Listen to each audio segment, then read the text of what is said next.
Hi everyone, I'm Veronica Fenton, and today our project is going to be what I call a scavenger hunt mirror. This project is very simple. Probably the most difficult thing or the most time-consuming thing is coming up with the material to use for your project.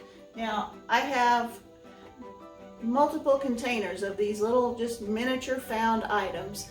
You can come up with these from your own household. Dig through the kids' toy box and see what small items you can find that they might not miss.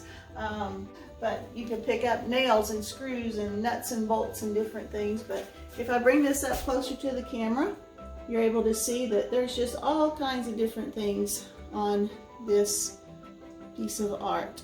And so the few items that you do need, the materials that you will need to create this project, you need a background piece. In this instance, I used just a piece of plywood, and I didn't paint the back, so you can see that this is just a piece of about 3/8 inch plywood.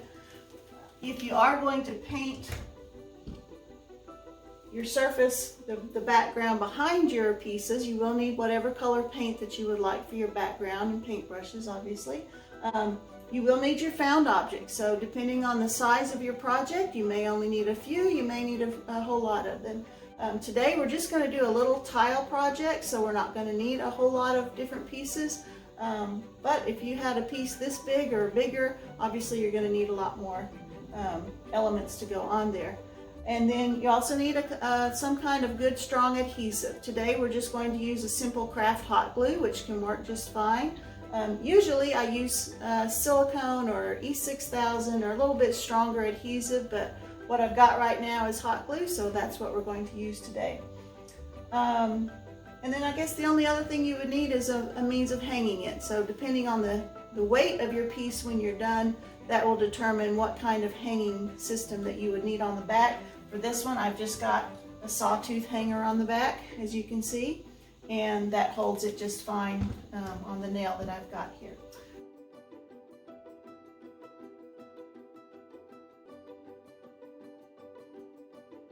So, without further ado, let's go over to the table and create our first scavenger hunt mirror. Okay, we are over here at our table where we're going to do our project now. And today what we're going to use is just a 4-inch piece of basically like bathroom tile. I have an identical tile that I've already got a mirror glued to. So we're going to use this other piece that I had started sometime in the past. And as you can see, there is a mirror under here. I've got it covered with paper so that it's not distracting with the light and all. So the next thing we need to do is determine what elements we want to put on our scavenger hunt mirror.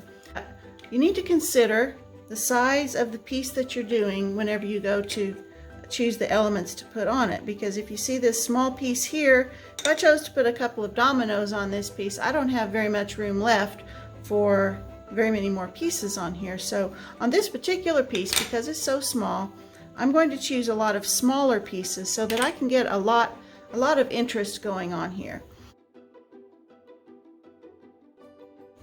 One thing I do like to have whenever I'm doing this project is at least pliers, if not a wire cutter. This particular little needle nose has a wire cutting place on it, but it's so old and dull that it won't cut very well. So I've also got a separate wire cutters here.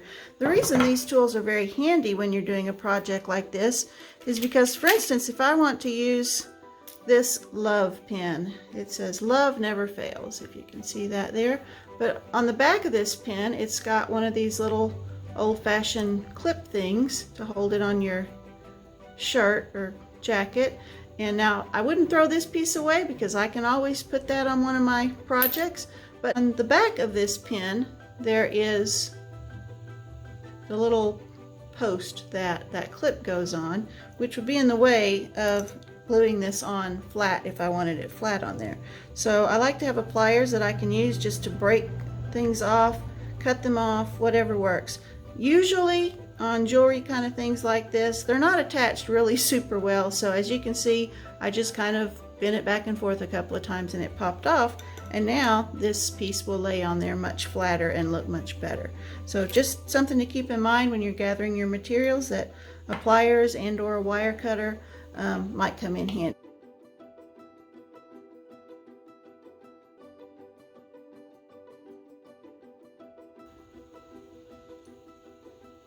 Okay, so we've got a bunch of different things here that we can put on our scavenger hunt mirror now.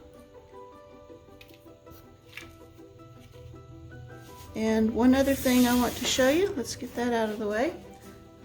Just like we can go out over the outside edge with our pieces a little bit, we can also go over the edge of our mirror.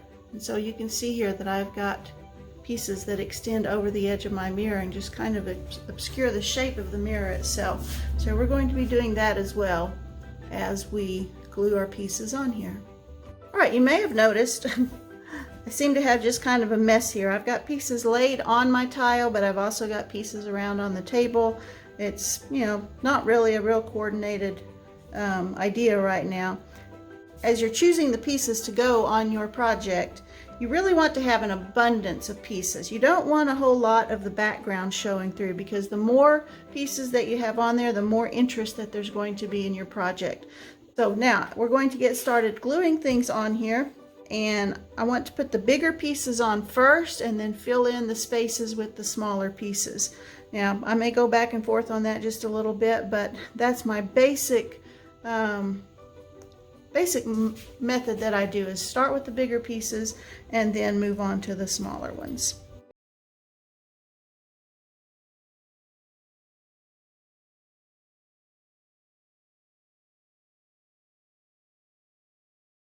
The thing I'm doing as I'm placing pieces on here, you'll see me put a piece in place and then take a look. Okay, if I put that there, I've got blue, just almost identical colors of blue right next to each other. So I really want to retain or maintain the visual interest on this piece without putting, and keep from putting too many like pieces side by side.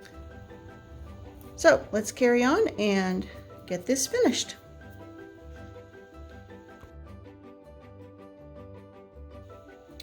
Okay, we've pretty well got everything on our mirror now. The next thing I'm going to do is clean off all the hot glue strings. So we're going to clean that up a little bit. Look and see if there's any place that I need another piece to go in, because I pretty well want all my background covered.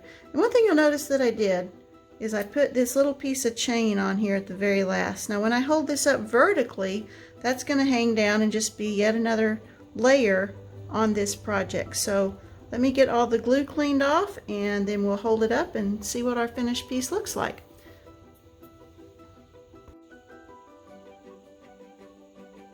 Okay, so that is our little scavenger hunt mirror project for today.